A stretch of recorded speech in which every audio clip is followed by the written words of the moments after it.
नमस्कार साथियों, जय हिंद। स्वागत है आप सभी का आपके बिना का परिवार में। कैसे हैं सभी?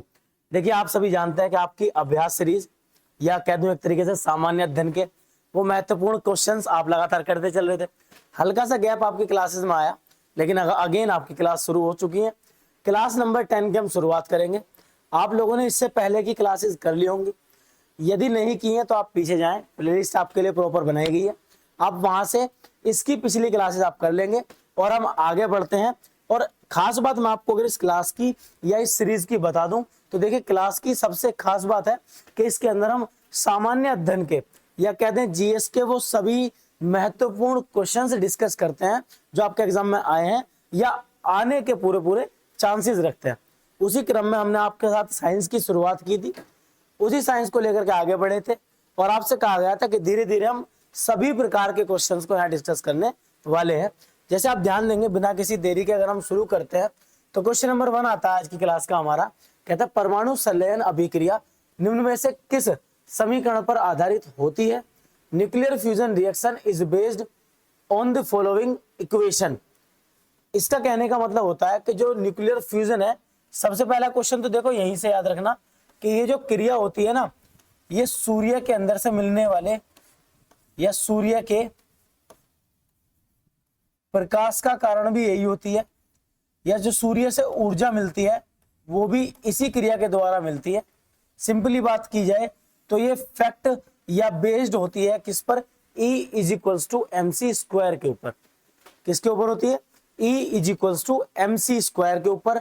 जहां अगर आपसे पूछे E दर्शाता है हमारा ऊर्जा या एनर्जी को, याद रखेंगे सभी। M दर्शाता है द्रव्यमान को, और जहां अगर आपसे C पूछे तो C दर्शाता है प्रकाश का वेग, वेलोसिटी ऑफ लाइट को दर्शाता है। ठीक है भाई, तो याद रखेंगे सभी। और इस नियम को एक नियम और कहते हैं, आप सभी को जरूर जरूर मैं बताऊंगा आपको कि इसको क्या कहते हैं या फिर ये नियम दिया किसके द्वारा गया था। जरा वेट करेंगे, आप लोग याद रखेंगे E is equals to MC square. अगर आपसे पूछे कि जेट इंजन का आविष्कार किसके द्वारा किया गया था? जेट इंजन आप सभी जानते हैं बहुत ज्यादा तेज गति से अगर किसी गति या कहते किसी वस्तु को चलाया जाए, वही जेट इंजन या जेट हो जाता है हमारा। और उस जेट को चलाने के लिए जेट इंजन का उपयोग किया जाता है। अगर आप ध्यान से देखें, ये है वो जेट इंजन जो इनके द्वारा डिस्कवर या इन्वेंट किया गया, जिनका नाम था सर फ्रैंक व्हीटल। क्या नाम था भाई? Sir Frank Whittle. तो भौतिक विज्ञान के ये इंपोर्टेंट जो आपके खोज या जो आविष्कार हैं, ये लगातार एग्जाम में आता है, आप सभी ने भी याद रखेंगे। आगे चलते हैं, देखते हैं जरा क्या है। क्वेश्चन कहता है कि 1930 में सीवी रमन ने या उनको किसके लिए नोबेल पुरस्कार जीता था, या उन्हें नोबेल पुरस्कार किस कारण से दिया गया या किस क्षेत्र में दिया गया? तो आप सभी याद रखेंगे, उन्हें दिया गया था फिजिक्स के क्षेत्र में। किसके क्षेत्र में भाई? फिजिक्स के क्षेत्र में। अगर आपसे पूछे कि किस खोज की वजह से दिया गया, तो देखिए इन्होंने खोज की थी रमन इफेक्ट की या रमन प्रभाव की, जिसे कहते हैं प्रकाश का प्रकीर्णन। एक घटना थी प्रकाश का प्रकीर्णन।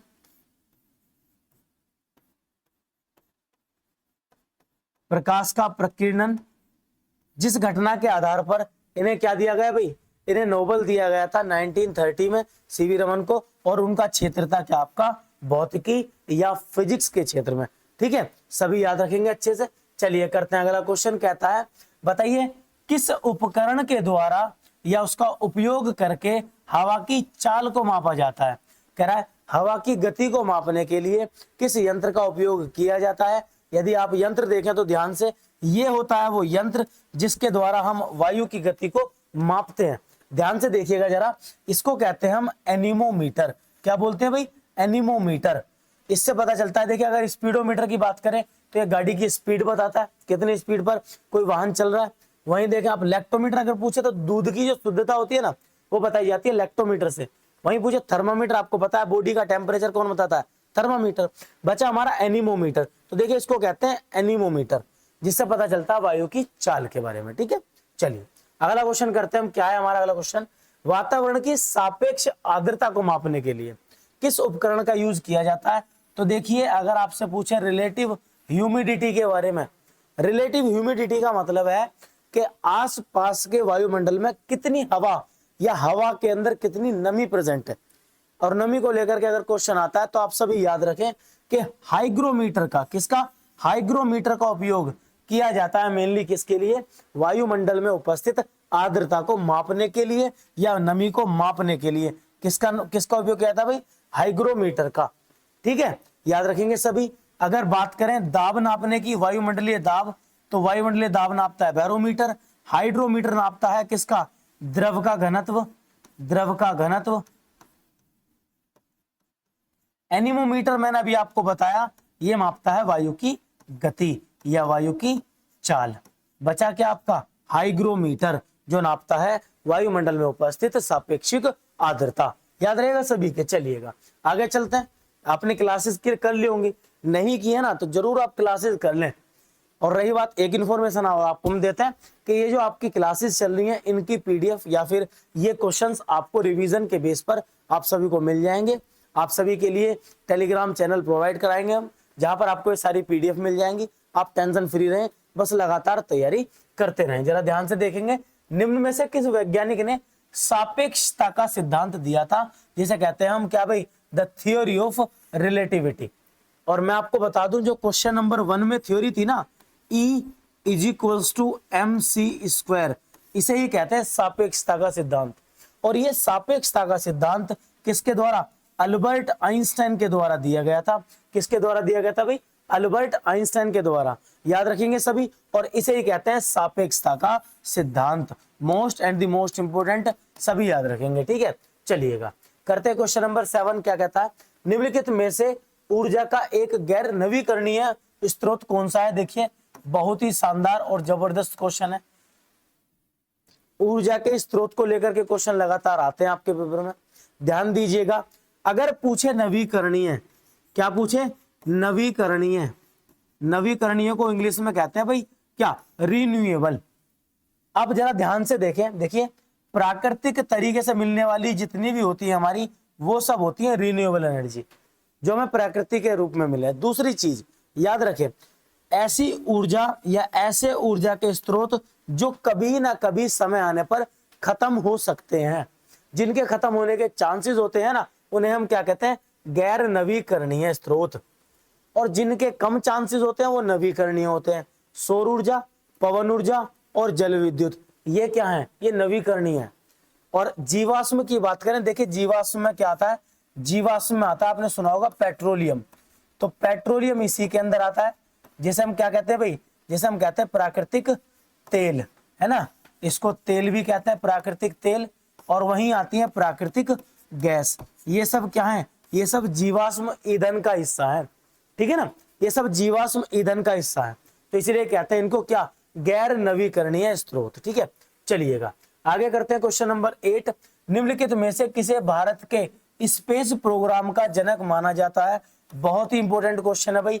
Father of Indian space programme किसे कहा जाता है, तो आप सभी याद रखेंगे विक्रम साराभाई। कौन, विक्रम साराभाई को माना जाता है या कहा जाता है father of Indian space programme.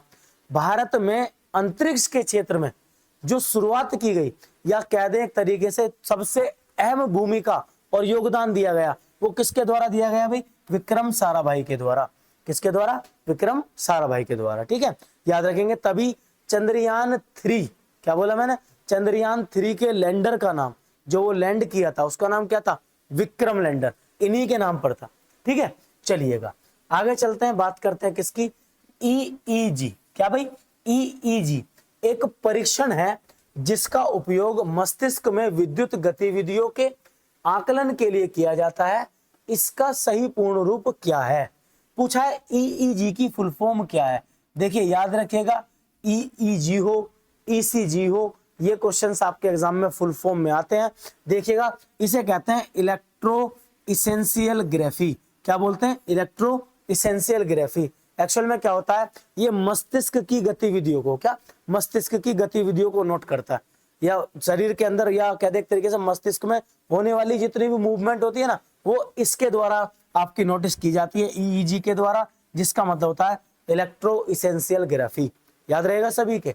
चलिएगा आगे चलते हैं, करते हैं क्वेश्चन नंबर 10। देखिए क्वेश्चन कहता है स्टीफन हॉकिंग है एक क्या। देखिए स्टीफन हॉकिंग की अगर आपसे बात करूं तो आप लोगों ने इनका फोटो देखा भी होगा।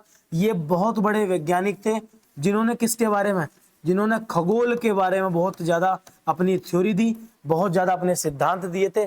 किसके बारे में, अंतरिक्ष विज्ञान के बारे में, या कहते हैं खगोल शास्त्र के बहुत बड़े ज्ञाता। क्या आपका याद रखें सभी, स्टीफन हॉकिंग। ठीक है, चलिएगा नेक्स्ट बात करते हैं। पृथ्वी का अचानक हिलना अथवा कांपना जो बहुत ही कम समय के लिए रहता है उसे क्या कहा जाता है। देखिए आप सभी जानते हैं पृथ्वी यदि अचानक से हिलने लगे या कांपने लगे तो इसे कहा जाता है पृथ्वी के अंदर आने वाले अर्थक्वेक या फिर आपका भूकंप। भूकंप की क्रिया में जो पृथ्वी का तल होता है वो अचानक से कांपने लगता है या अचानक से हिलने लगता है, वाइब्रेशन आती है, याद रखेंगे सभी। और भूकंप को मापने के लिए एक यंत्र का प्रयोग किया जाता है, ये बहुत पेपर में आता है भाई, सिस्मोग्राफ। सिस्मोग्राफ का यूज किया जाता है भूकंप को मापने के लिए, है ना, भूकंप को मापने के लिए। आगे चलेंगे, निम्नलिखित में से कौन, देखिए आ गया क्वेश्चन, मैं वहां बता रहा था, क्वेश्चन यहाँ आ गया कि भूकंप की तीव्रता को दर्ज करने वाला उपकरण कौन सा है, सिस्मोग्राफ, एनीमोमीटर, बैरोमीटर या इलेक्ट्रोस्कोप। तो आप सभी याद रखें सिस्मोग्राफ इसका आंसर है, जो क्या करता है, भूकंप की गतिविधियों को नोटिस करता है या भूकंप की तीव्रता को मापता है। एक बड़ा अच्छा क्वेश्चन इसी में से निकल जाता है कि देखिए भूकंप को मापने का यंत्र तो हो गया सिस्मोग्राफ, लेकिन वो कौन सा स्केल है जिस पर हम भूकंप की तीव्रता मापते हैं, तो उसे बोलते हैं रिक्टर स्केल। क्या बोलते हैं भाई, रिक्टर स्केल, जिस पर पता चलता है कि भूकंप की तीव्रता कितनी थी। आपने सुना होगा कि भाई 6 का है, 6 स्केल पर रखा है, 8 पर रखा है, 9 पे है, 9 रिक्टर स्केल का भूकंप आया। तो ये क्या बताता है, ये भूकंप की तीव्रता को बताता है, क्या है इसकी तीव्रता। ठीक है, ध्यान देंगे सभी।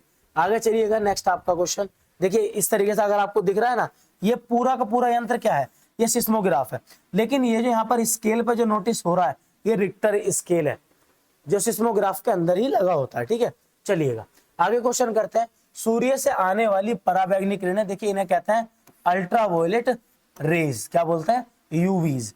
किरणों को या किरणों से हमें कौन बचाता है, तो आप सभी को पता है ओजोन या O3, क्या ओजोन, या जिसे हम लिखते हैं O3, रासायनिक नाम होता है O3 इसका, जो हमें बचाती है किससे भाई, सूर्य की पराबैंगनी किरणों से, जो पृथ्वी के समताप मंडल में, क्या, जो पृथ्वी के समताप मंडल में उपस्थित होती है।